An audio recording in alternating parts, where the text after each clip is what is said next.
This is actually my second attempt at this. Funny story, in trying to submit this video, I was gonna do it in this studio behind me that I have access to, but there's a new alarm system, and when I went inside, it went off. So while doing the last video, the police officer kind of just walked in and kind of sat with me and was trying to figure out what was going on as far as this. So I guess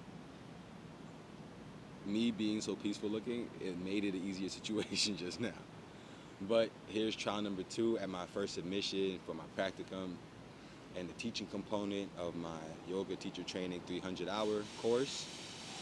I'm hoping that in recording this, nothing around me is too loud as to interrupt this, but I feel like this would be a perfect place to actually practice it for me so that I could really begin to fall deep within myself and not be ruled by external circumstances that may cause the senses to go further out. I feel like with that going on, knowing that it's going to be there regardless, it allows me to kind of practice this mindfulness of knowing that anything experienced outward can only begin within. So if I just go deeper within to this source, it all fades into this union of everything. So this is actually not just a class to somebody else in theory, but a class to myself, which actually is like the foundation of all my practices. So as we will begin class, I'll introduce myself. My name is Rashimi Uriah Kayamit, but I just go by Shimmy. Um, I'm not a yoga instructor. They would be like, what?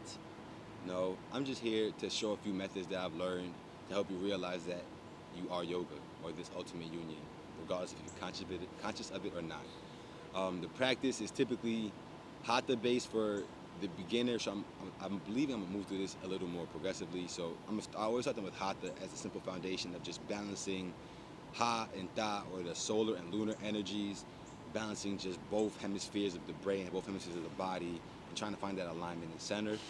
Um, and that's how we begin our practice. And then I would ask them to introduce themselves, I get a little information about them, their previous yoga experience.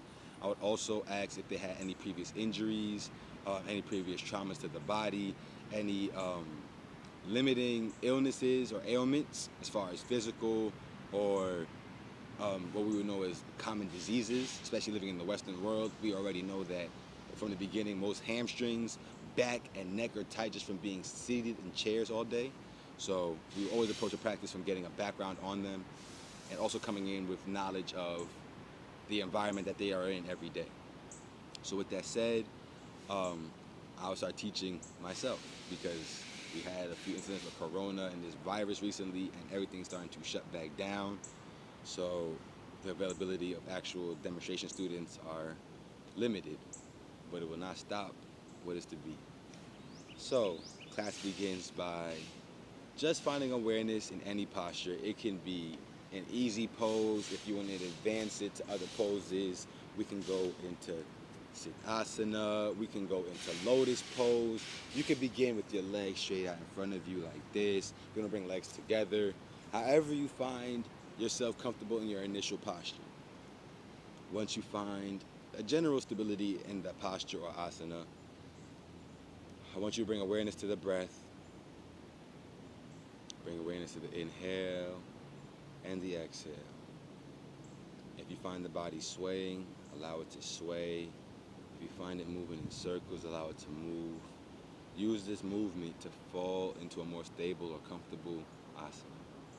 Don't fight the movement, as it may guide you to a more stable position. But as we continue to breathe, maybe still moving within that position, become aware of the inhale. Become aware of the exhale. Bring awareness to the space between the inhale and exhale. Bring awareness to the space between the exhale and the inhale.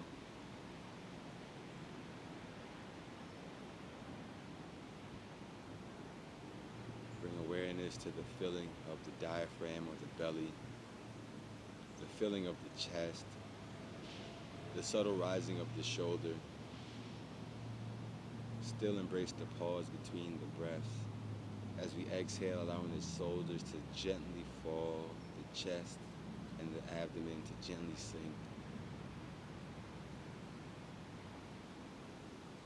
As we continue to bring awareness to the breath, also bring awareness to any thoughts that may fluctuate in the mind, any sensations that may arise in the body. Don't hold on to either. Just bring awareness to them as they fluctuate and move transiently through your experience.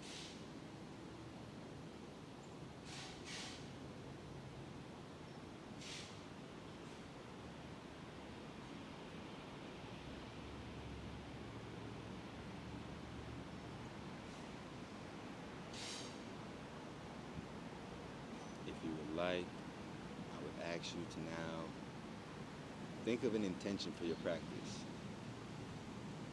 a sankalpa, something to anchor and guide you through this journey to realizing your true being, your true nature. Think of an intention. As you inhale, taking that intention to fill your body. And as you exhale, let go of everything that is interfering with you manifesting that intention.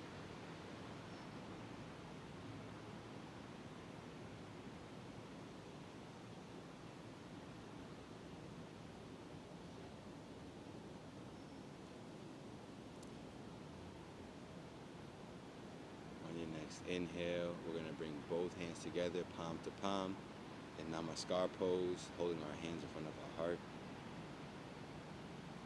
Keeping the shoulders relaxed. Sometimes we have a tendency to try to rise up in this pose, but keeping the shoulders relaxed, spine long. Returning our awareness back to breath.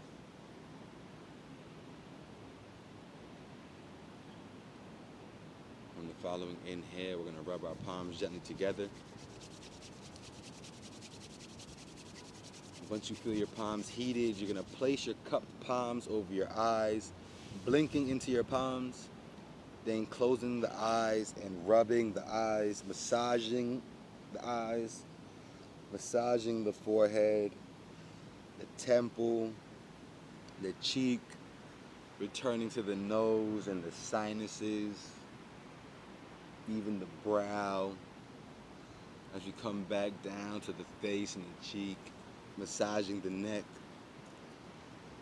As you bring our hands back to heart, opening our eyes gently. Namaste to you all. And we will now begin our practice. All right, so from here, in these beginner classes, I'm going to treat it as such. So the first thing we would do is go through a general series known as Pawanmuktasana, or what has been taught to me in this course as Suksham Vyaya. So we're going to go through very basic postures and movements to get the energy of the prana flowing and to get the gas or the vaya or the air that sometimes is locked in our body either removed or flowing in the right direction. So we're going to start with the toes. I would have my student, I don't even like to call them students. I would have these yogis, because that is everybody. I would have these yogis sit in Dandasana or staff pose if they are having core problems or back problems, or if they're just a little more overweight and they can't support this for as long. I would instruct to put hands behind you to support you, but not crowding the ears with the shoulders, making sure the shoulders are down, chest pushed high. Also, not just for the physical benefits, but a lot of times this will crowd us and make it harder to breathe. This makes it easier to breathe. And it also helps us get in the practice of actually sharing our heart and being more open with that part of ourselves, which a lot of times in the West will hide with rounded shoulders. So we pull the chest high, keeping the neck long, maintaining spinal integrity, but bringing awareness to the toes. So we're going to inhale to pull the toes back, exhale to curl the toes away. Inhale, exhale, inhale, exhale. If my breathing pattern begins to seem not natural to you, always follow your own rhythms. So don't just, I provide a framework to begin the practice, but once you find comfort within the movement or the technique, move at your own rhythm. This is about reaching an awareness within self. not just blindly following instructions because you're looking at some benefit. So throughout this process, in any position, feel free to explore asanas by gently rotating the body sometimes, maybe holding longer in a position that may seem uncomfortable, but may be really beneficial. Um, be open to just taking your time sometimes. What we see ourselves doing in these practices may not be what we actually need in these moments. So be open to how the moment offers you these gifts. And one more round, exhaling away and inhaling to bring our foot back to a neutral position. Once again, since our awareness was on our feet, a lot of times we have a habit of slouching or not maintaining that integrity in our body. So I'll bring awareness back to that as we lengthen our spines, relaxing our shoulders, now coming up into the ankles. So now in the ankles, we're going to inhale to pull the feet back. Exhale to push the feet away.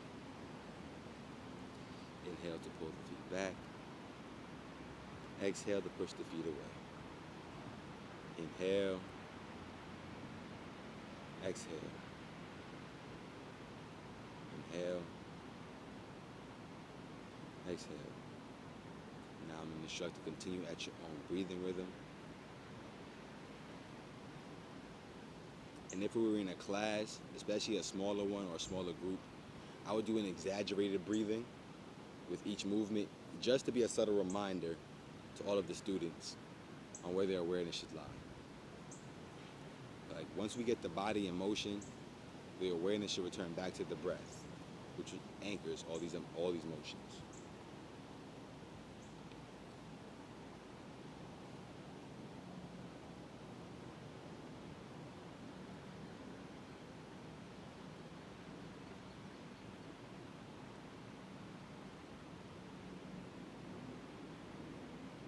We have one more round. Exhale. Inhaling to pull the feet back. Now we're going to maintain our awareness in the ankles as we start to move them in clockwise motion. So we're going to inhale to pull them back. Exhale as we push them away. Inhale back. Exhale as we push them away. Inhale back. Exhale as we push them away. Inhale. Exhale. One more round. Inhale. Exhale. Now the next round, we're going to go opposite direction. So we're going to inhale to pull them back. Exhale the opposite way. Inhale to pull them back. Exhale the opposite way. Inhale to pull it back. Exhale the opposite way. And we're going to continue moving through this motion for a few more rounds of breath at your own rhythm.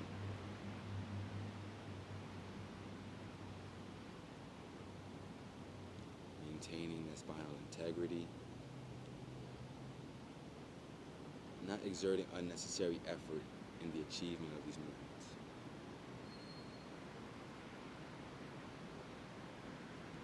One more round.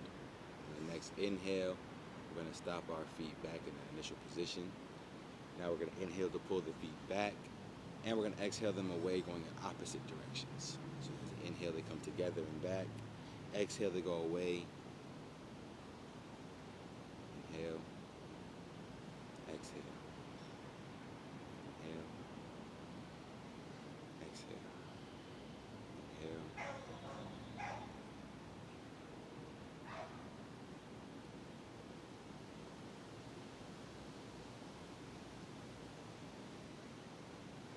On the next exhale, we're going to prepare to go the opposite direction. Inhale the other way.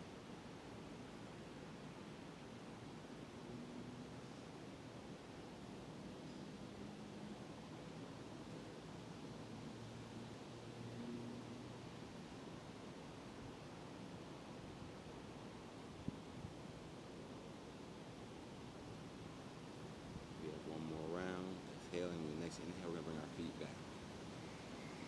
All right. So now we're going to begin to continue moving up the body towards our knees. So we're going to follow by bringing in this left leg.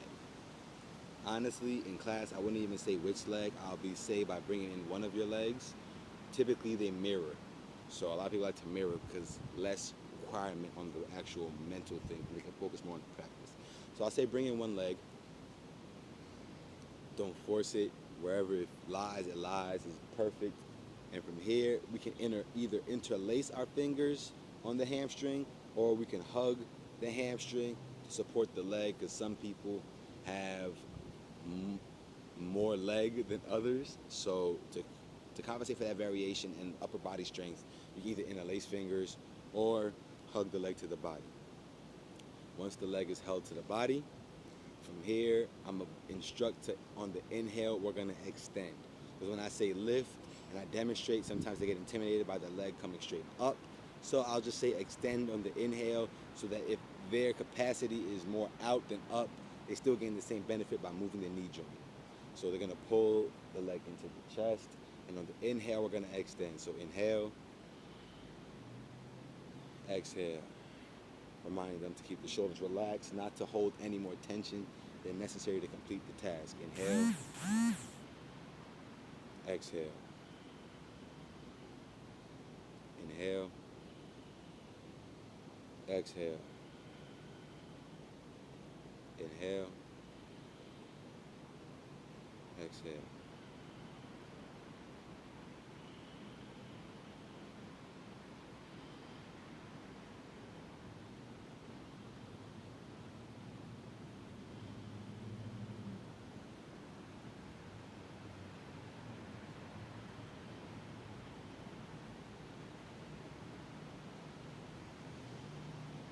One more round. Inhale. And exhale this knee down. Feel free to adjust the leg if you have a higher capacity to bring the heel closer to the glute. All right, so once that knee is in, we're going to move up into this left hip joint. So moving up into this left hip joint, and as you can tell, I'm modifying some of what's in the Pramuktasana to my own flow. So in this hip joint, we're going to just simply, if you can't, place your hands behind you to give you more space to move that knee. If you want to advance it, you can keep your arms out to the side and allow the body to stabilize itself. But we're going to inhale and exhale, just dropping that knee. So now we're working on dynamically opening the hip with different movements as we dynamically open the knee. This becomes easier with the knee open. So we're going to inhale, bringing that back in. Exhale to return that knee back down. Inhale. Exhale. Inhale. Exhale. One more. Inhale. Exhale, but this time on the exhale, we're going to leave that foot down. Feel free to adjust that heel. Hey, you see my friend? He came to join yoga, a little insect. Let's place him there. All right, so we are going to adjust that heel as we bring it in as far as your capacity allows. So now before we jump into this asana, we're going to turn our attention to this bent knee. Squaring our body with this bent knee, getting into our first forward fold a little more gently. We're going to square our body. As we inhale, we're going to lift the body, keeping the spine long, and we're going to fold, maintaining spinal integrity as we walk our hands out. So as we walk our hands out, keeping the spine straight, you may not go as low, but it's for a certain purpose before we fully collapse and relax the spine.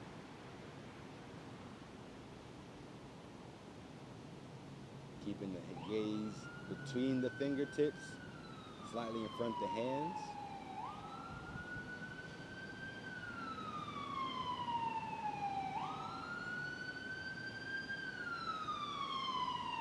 On your next inhale, you're going to brace, maybe coming a little more forward. On the next exhale, we're going to fall into it. So now you can relax the body on that bent knee.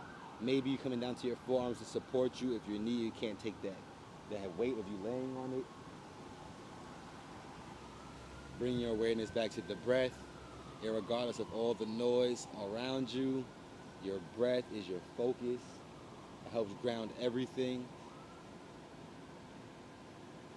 On your next inhale, pushing through the palms, we're going to lift and walk our hands back in as we come to a seated position. Now turning our body to this straight leg, squaring our shoulders. We're going to inhale to lift the heart, folding at the hips as we come over, walking our hands forward to that foot, keeping the spinal integrity straight. looking forward and not down as to round the spine. We're trying to lengthen this part right now.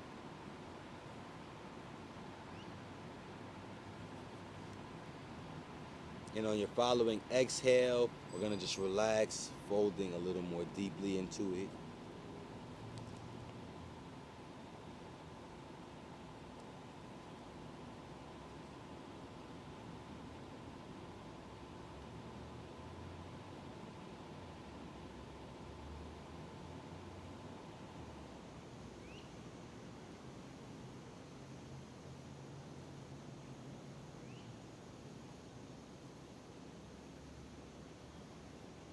On your next exhale, we're going to release the hands if you're holding your leg. If not, on the next inhale, we're going to walk ourselves back up and back to a seated position. On your next inhale, we're going to bring that knee back in, and we're going to exhale that knee away, giving it a break as we bounce it. All right, on our next inhale, we're going to bring in this right leg. As we bring in this right leg, we don't want to force too much. Bring it to where it's comfortable. As we either interlace our fingers on our hamstring or wrap our arms around it as we secure the leg to the body. And on our following inhale, we're going to extend. So we're going to inhale, extend the leg. Whatever height you extend to is perfectly fine. And exhale that leg back down. Inhale. Exhale. Inhale. Exhale.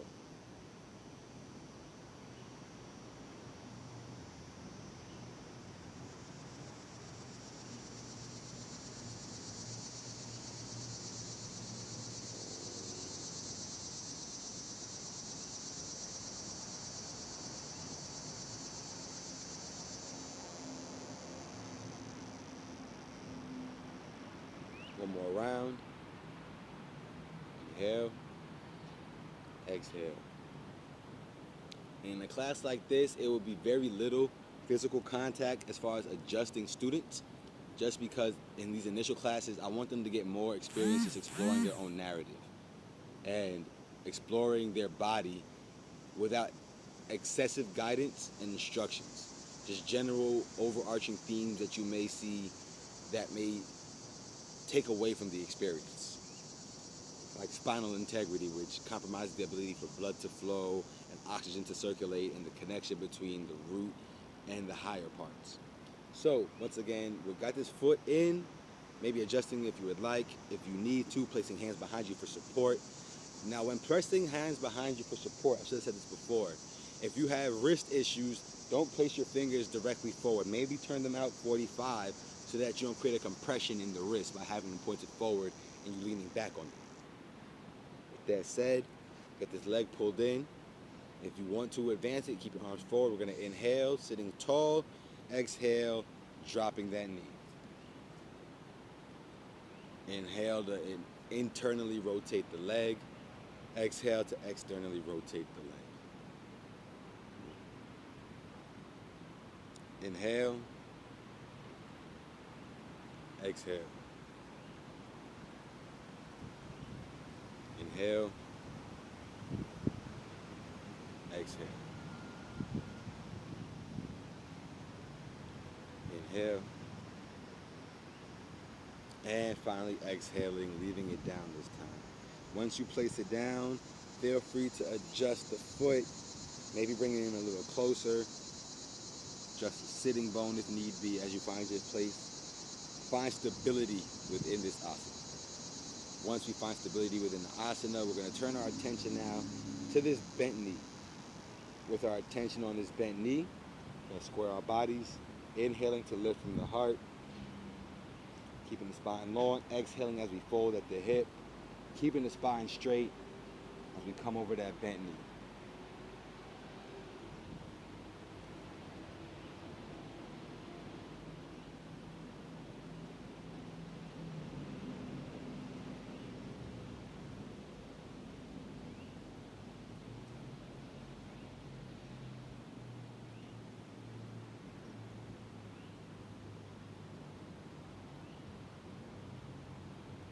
On your next exhale, you're going to relax the body, maybe come into your forearms over that knee as you fold, just relaxing the spine, letting it round gently as we go a little deeper into our forward fold in preparation for the next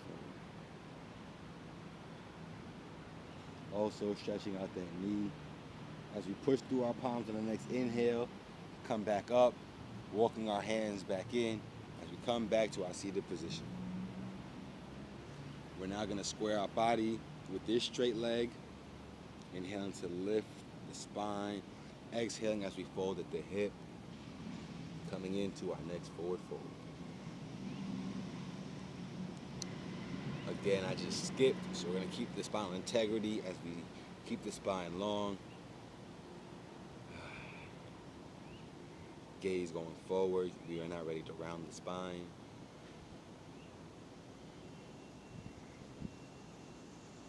And on the next exhale, we're going to fall into it, maybe rounding the spine.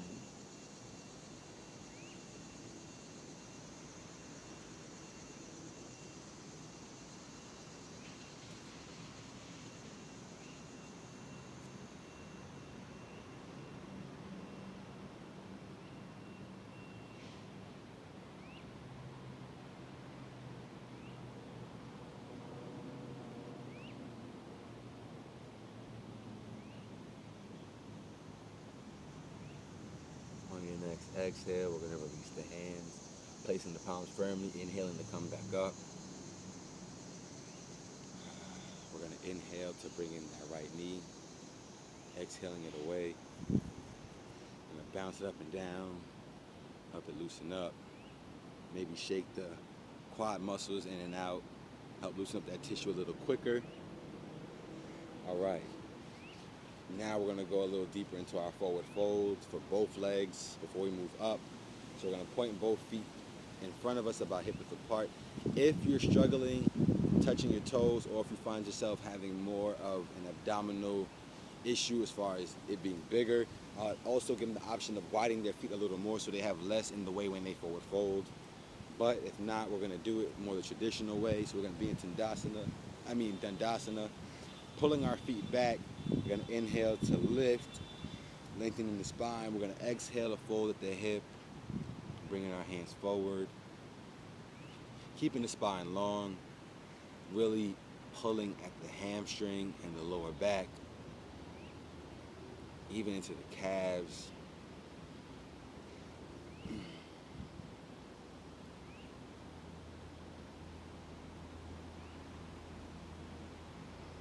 And on your next exhale, fall as deep into the posture as the body allows.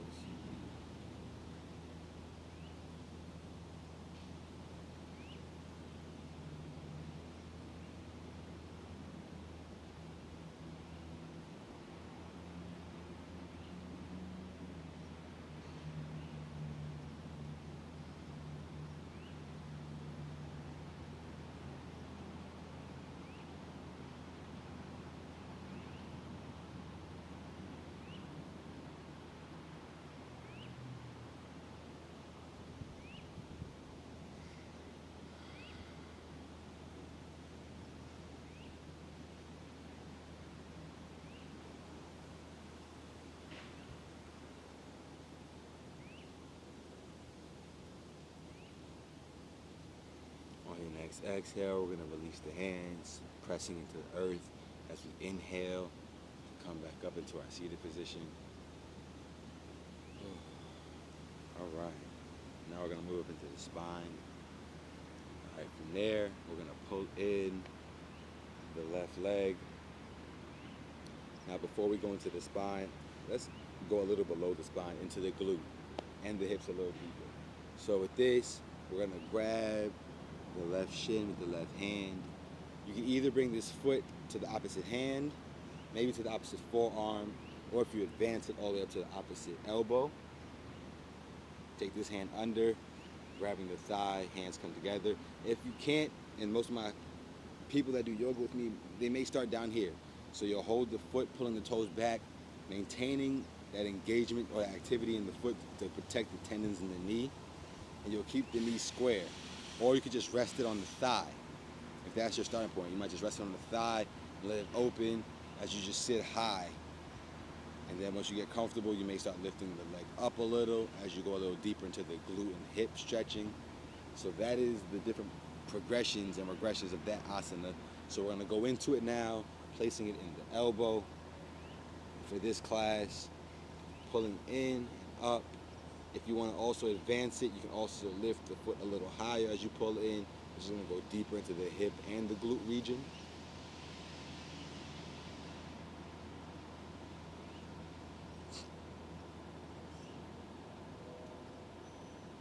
If I had children as students, this would be an opportunity to kind of just build trust and allow them to still be children in what they see as a serious practice.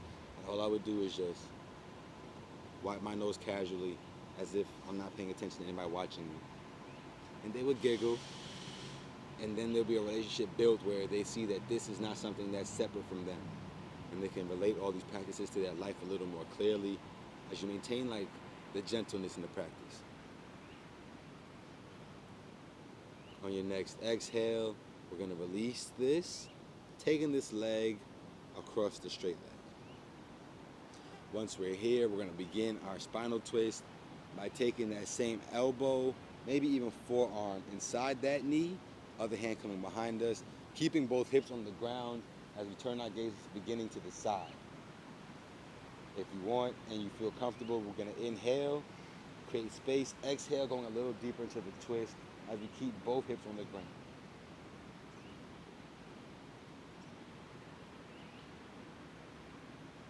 Also engaging the hips as well.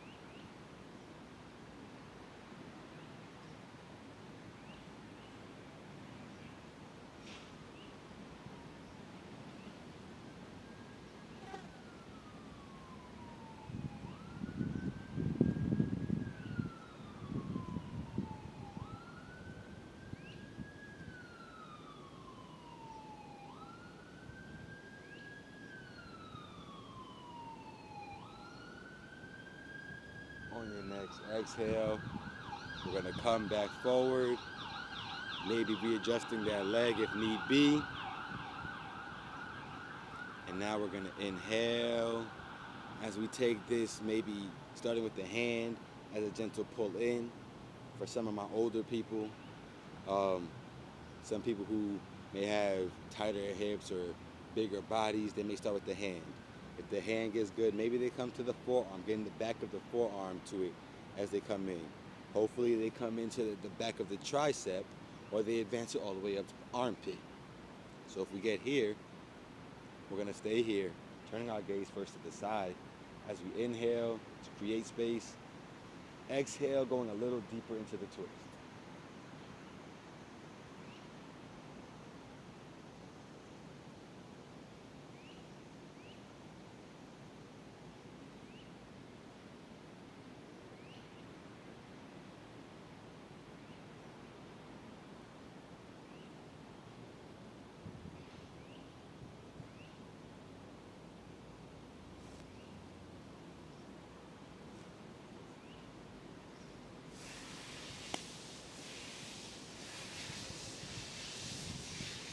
On our next exhale, we're going to release that stretch, coming back forward. We're going to inhale to bring this leg back over and extend it away. On the following inhale, we're going to bring in the opposite leg.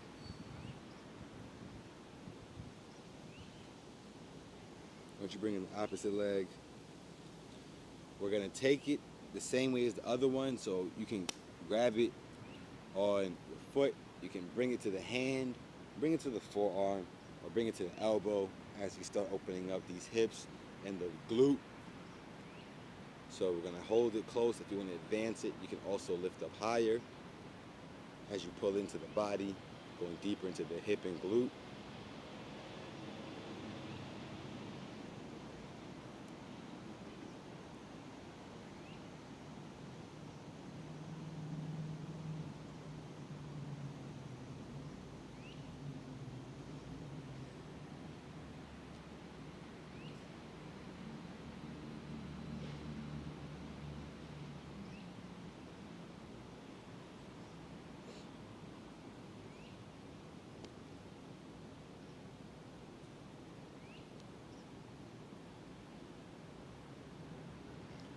next exhale, we're gonna take that leg across the other leg.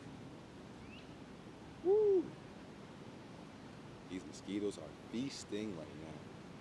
But, it comes and goes. All right. So now we're gonna turn our attention to the spinal twist as we begin with our other arm in, keeping both hips on the ground as we begin to rotate away. First turning the gaze to the side, other hand behind you as you open the body, using the breath to move through each movement. Inhaling to create space, exhaling to move a little deeper into the pose.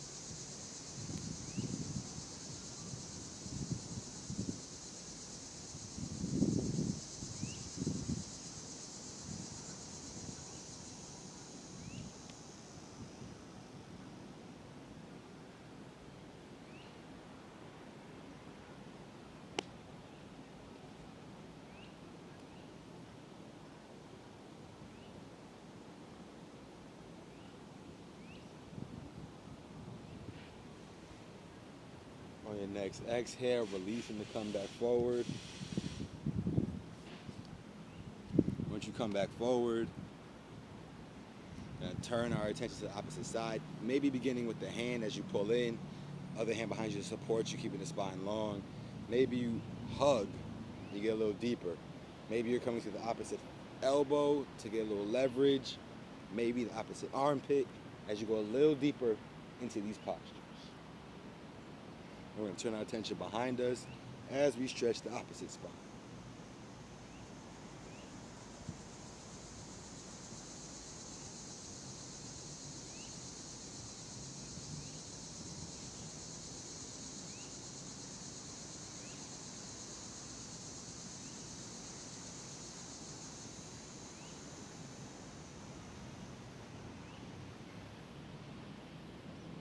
On your next exhale, you're gonna release that, coming back forward. I would have held it longer, but pain was in the ant pile, so I had to move it. All right, so we're gonna come back forward. We're gonna inhale to lift this leg up and over and extend it away on our next exhale. All right, so now that we're back on our stable base, we're gonna continue moving up the body to our shoulders. So our shoulders, I'm gonna turn my body for this one so I can do a demonstration of what I expect for our shoulders. It's gonna begin with taking the left hand out, palm facing behind you. You're gonna take this hand across your back. The back of your hand is gonna come across your back. It may start in the middle of your back if that's all that you have. You may get the whole thing across. Once it comes across, you can guide it a little further by gently pulling. Maybe you hold the wrist, get a nice little stretch. Maybe you grab the other forearm. Maybe you're able to grab the other bicep as we go into a nice shoulder stretch. So as you grab this bicep, now the shoulder is rotating in a position that's actually perfect in regards to how we live in the West. A lot of times pushing things forward, our shoulders being rolled forward. So this is a nice counterpose for all of that as we open the heart once again. Learn to be more compassionate subconsciously by just holding our bodies in certain positions and open this shoulder. So we're gonna sit here for a few rounds of breath, allow the shoulder to open gently. While we're opening this shoulder, I like to add a neck component because now since the shoulder's engaged, the neck is a little tighter so we can get deeper stretches a lot more easily. So we're gonna begin by inhaling and we're gonna exhale the right ear to the right shoulder.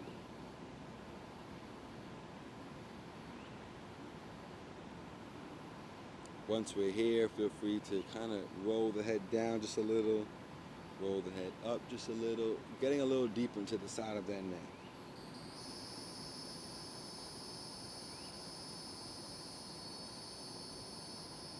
Maybe you just want to sit there and hold in certain positions that you really feel need more attention.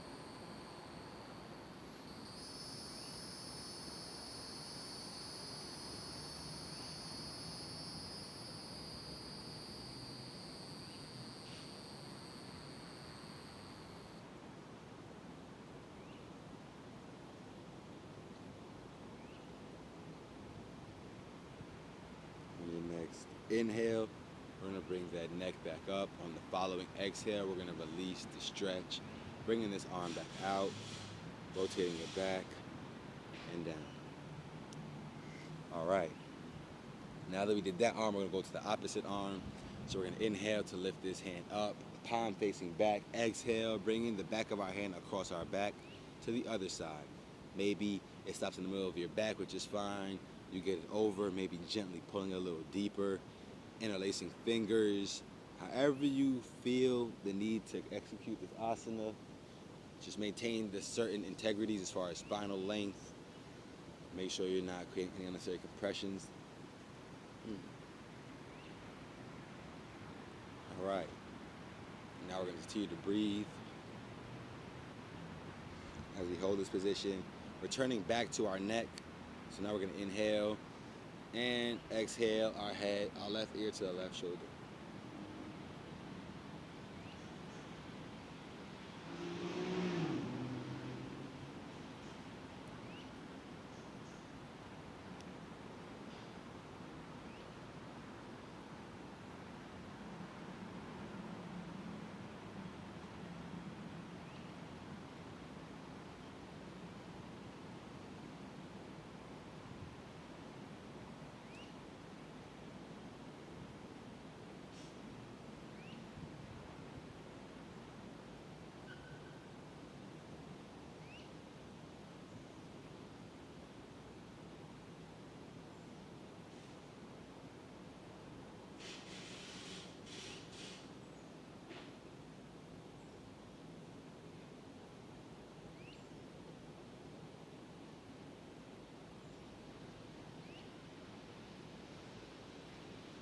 On your next inhale, we're going to bring our head back to the middle.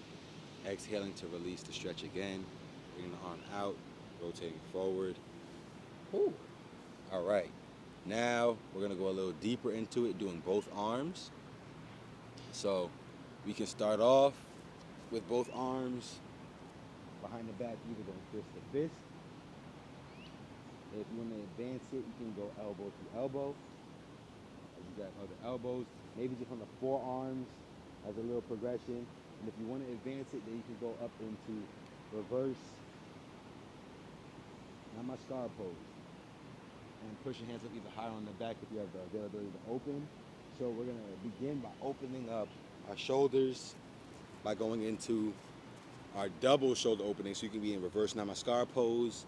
You can grab elbow to elbow. Maybe you're grabbing the forearms, or maybe just fist to fist.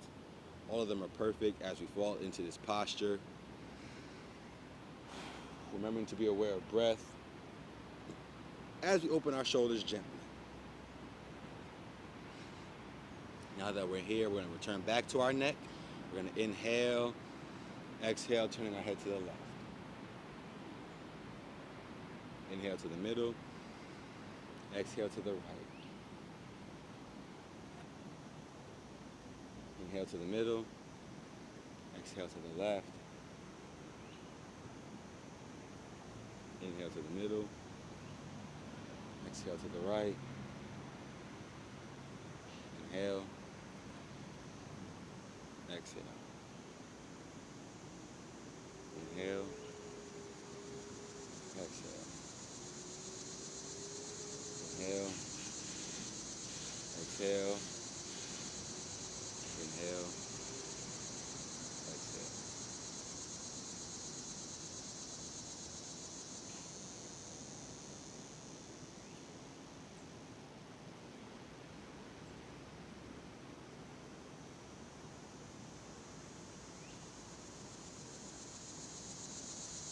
One more round.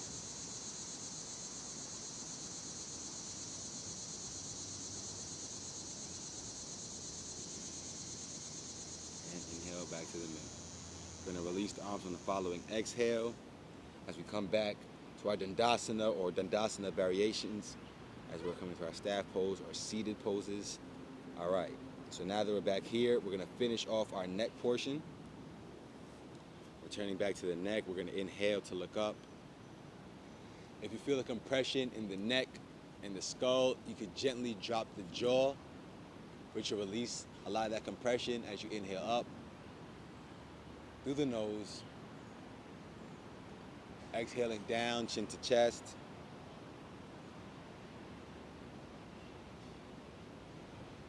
Inhale up.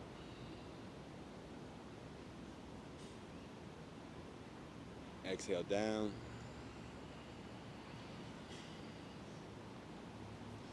Inhale up.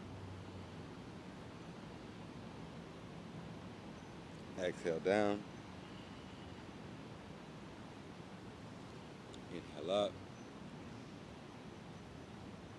Exhale down. And I'll also use myself as a teaching point. It appears that I would be the one scratching a lot during this video. But I'll remind that the body may do certain things while you're going through your practice. Like right now, it's itching a little. But remember that this is not your totality of your being. And just let the body do things. Don't try to exert too much control. If it's itching, let it itch. If you find it sweating, let it sweat. Just allow the body to be. And just bring awareness to it. Because with the awareness comes the mastery and the understanding of it. This time on the exhale, keeping the head down, we're going to interlace our fingers on the back of the skull, gently pulling down chin to chest, relaxing the shoulders as we really open up the back side of the neck.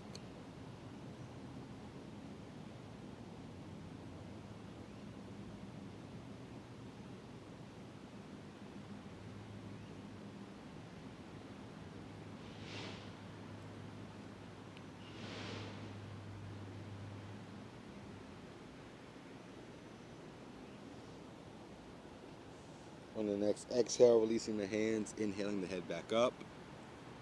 All right, so from here, we've made our way finally from the toes to the crown.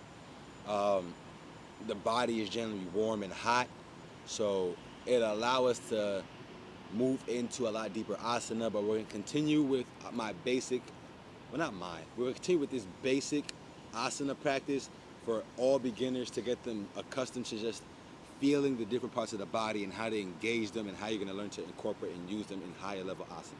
So from here, we're just going to come into tabletop. There's no right way to get there. We're just going to come to tabletop. I'm going to turn sideways for this demonstration as well. You're going to have your hands firmly planted, index fingers pointed forward, thumb to the side, spread the fingers out. You want to engage as much of the palm as possible. 1 second. All right. So now we're going to enter our tabletop. So we're going to have our hips stacked, our knees stacked underneath our hips, our back flat. Sometimes our back naturally arches. You want to tuck the pelvis and roll the pelvis forward as you flatten the spine, bringing in the lower abdomen just slightly. You're going to have your wrists underneath your elbows, elbows underneath your shoulders, fingers spread out with your first finger and your thumb making an L. And we're going to do a little cow-cat pose. So on your inhale, you're going to lower your navel to the mat, directing your gaze up, bringing the shoulder blades slightly together. And on your exhale, you're going to round the back, tucking the pelvis, pushing away and rounding the upper spine as you bring your chin to chest. Inhale into cow. Exhale into cat. Inhale. Exhale. Inhale. Exhale. Inhale. Exhale. Inhale. Exhale. We got one more round. Inhale. Exhale. And we're going to turn back to a flat back.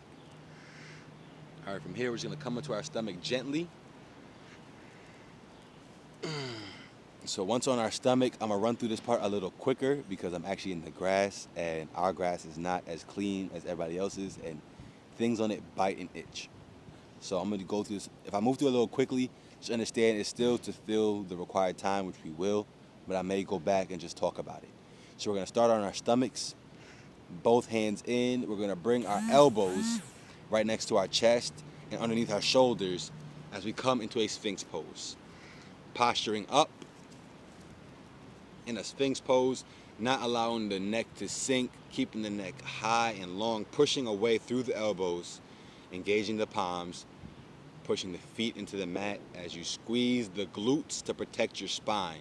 So in all back bends, you want to squeeze the glutes so that you don't irritate the lower back. Once in this pose, if you want to continue to advance it, you can lift the feet. As you can see my toes behind me, you're going to lift them up, which brings the hips off the mat and allows you to sink a little deeper into the back bend as you prepare for deeper back bends.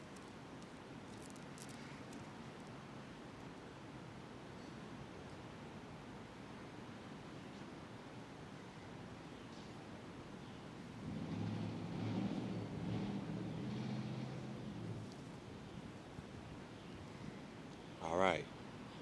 As I place my feet back down, I'm going to relax myself back down. As I bring my hands to next to my chest, I'm going to extend the left arm out.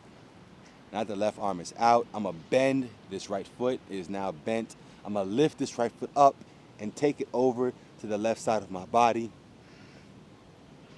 As we start twisting the spine, this also stretches out the chest, shoulder, forearms, the hip flexors, and the bent leg. Opens up the eye of the body. If your foot doesn't make it, it's fine. If we have blocks, we can place blocks there and you can step on the blocks to help you compensate for any gap between your foot and the floor. But we're going to stay here for a few rounds of breath.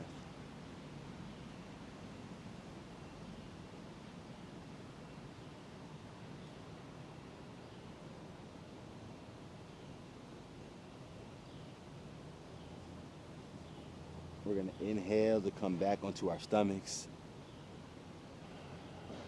Exhaling gently. Inhaling to bring in that arm. Exhaling the other arm out. We're going to bend the other foot. Other foot's waving. Bend the other foot. We're going to lift it up and over to that other arm.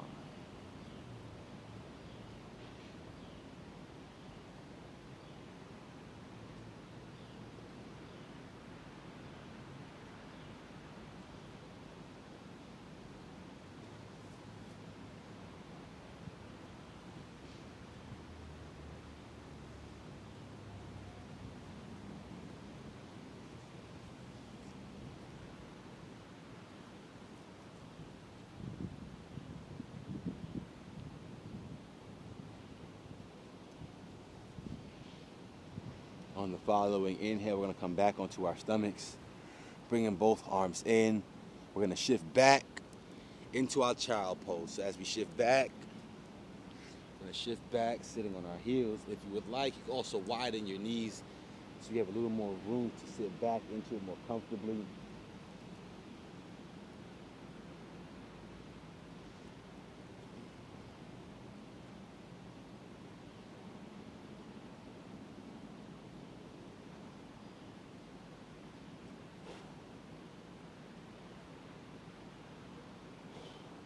On our following inhale, we're going to come back to tabletop. We're going to take a seated position. Again, as we get ready to prepare to go into our supine position or laying on our backs.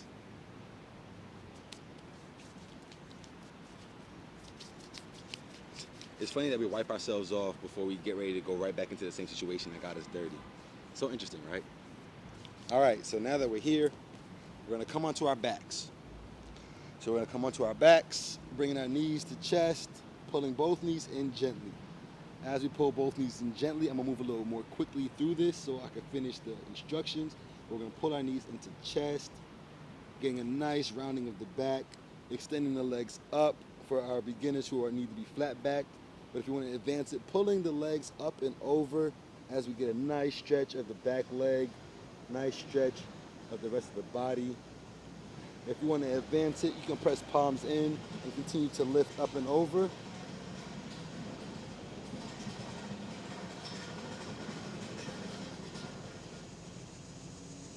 And on your next exhale, we're going to roll back. Bring your knees back to chest. Taking the left leg over the right. We're going to exhale both knees to one side.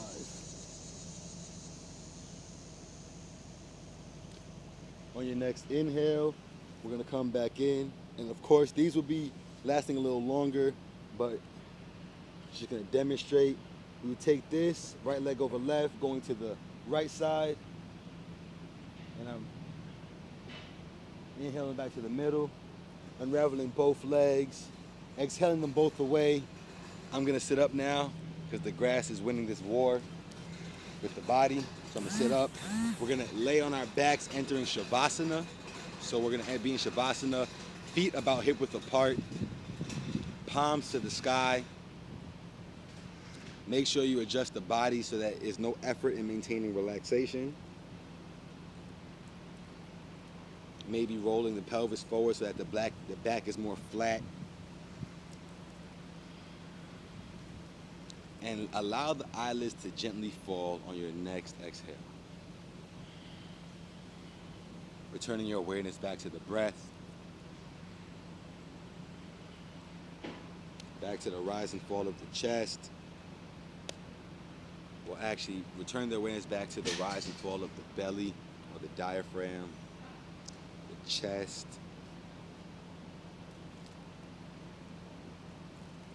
the shoulders. Embracing the pause between the inhale and exhale.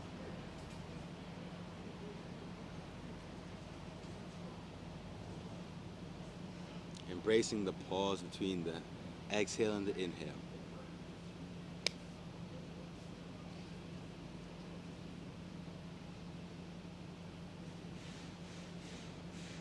Return your awareness back to your intention from the beginning and allow it to integrate with your being.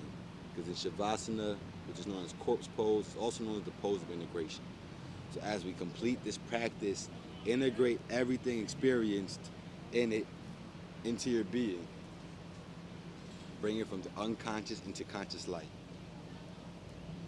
Bringing this all into union into your being.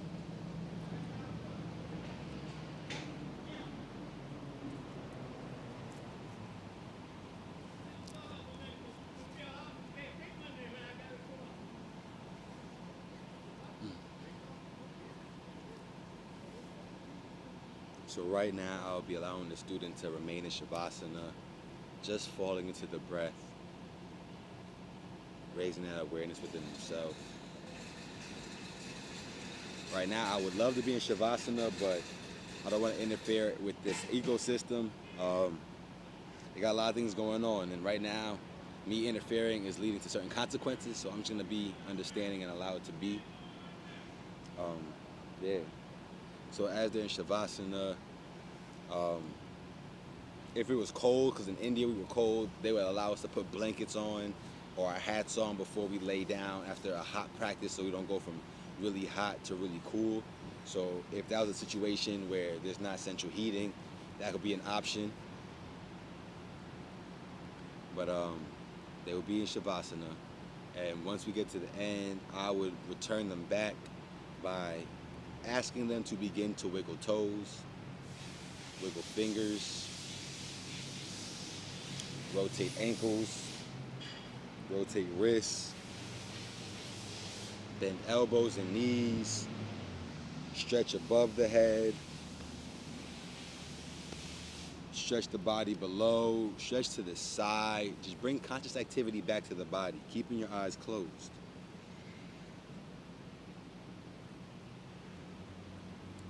Now I want you to roll over to one side. Which side doesn't matter. Roll over to one side and bring yourself back gently to a seating position.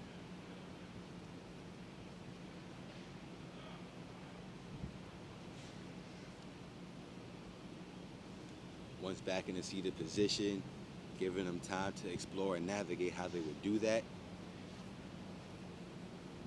we would come into our seated position.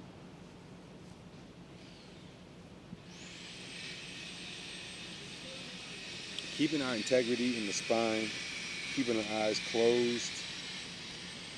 We will bring our hands to heart.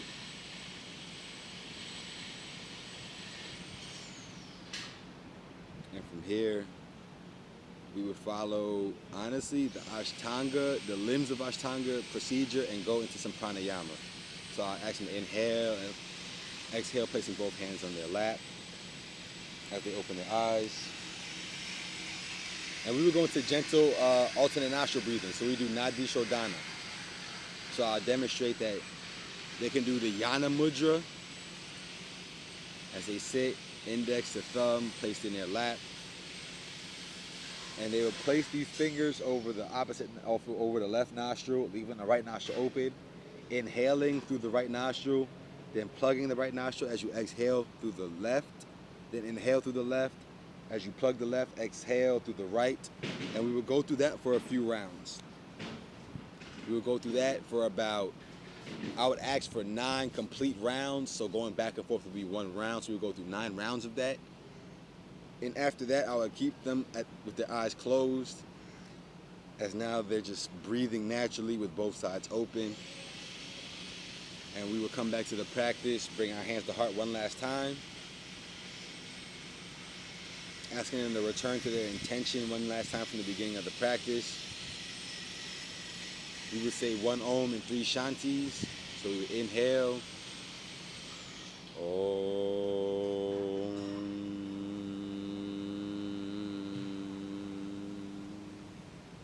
Shanti, Shanti, Shanti.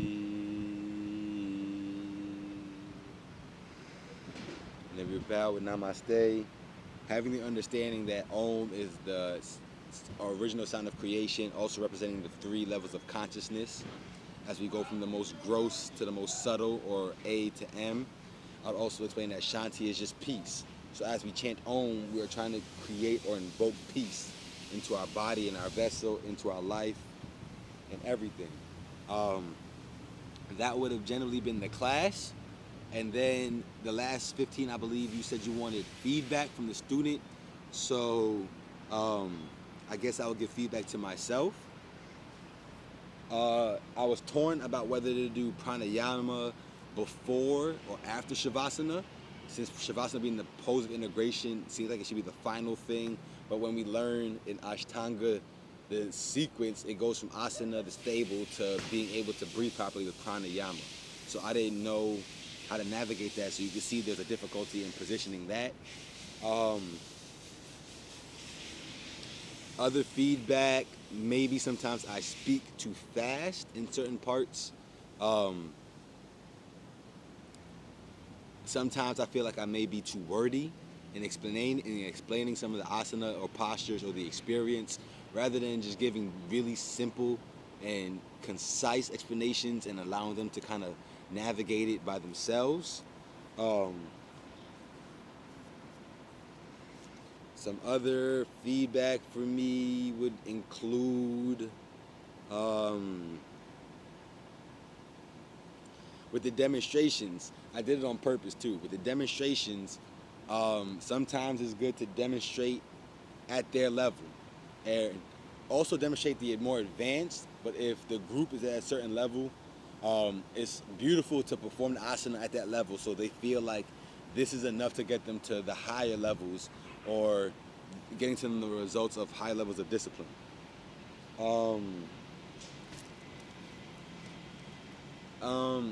Other feedback for me, personally, I love mantra, so I would have loved to include more mantra, but in initial classes sometimes people aren't so receptive to another language, which they may misconstrue for something else.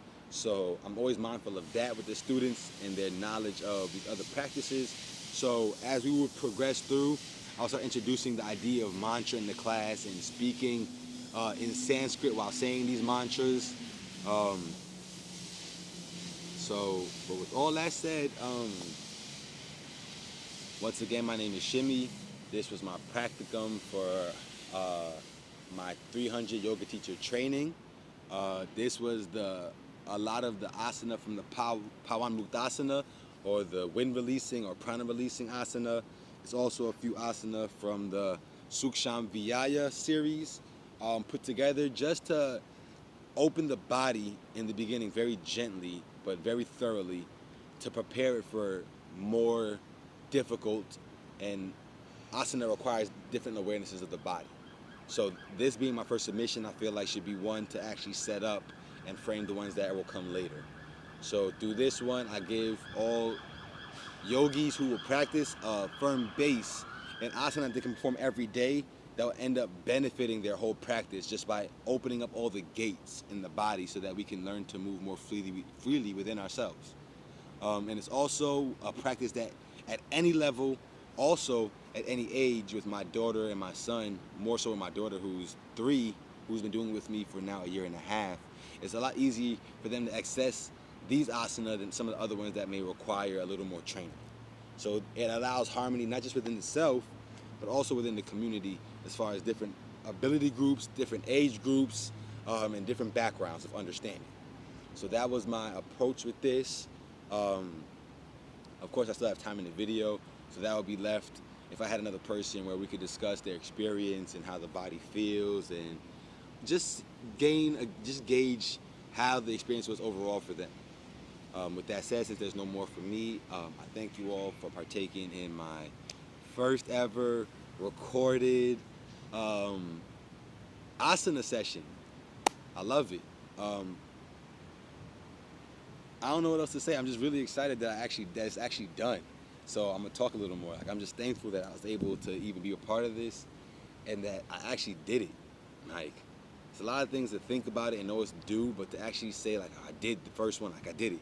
It's a lot to say in that. So it's kind of interesting how this feels right now after all something I've been doing. But once again, I'll talk forever. Thank you. Namaste to you all.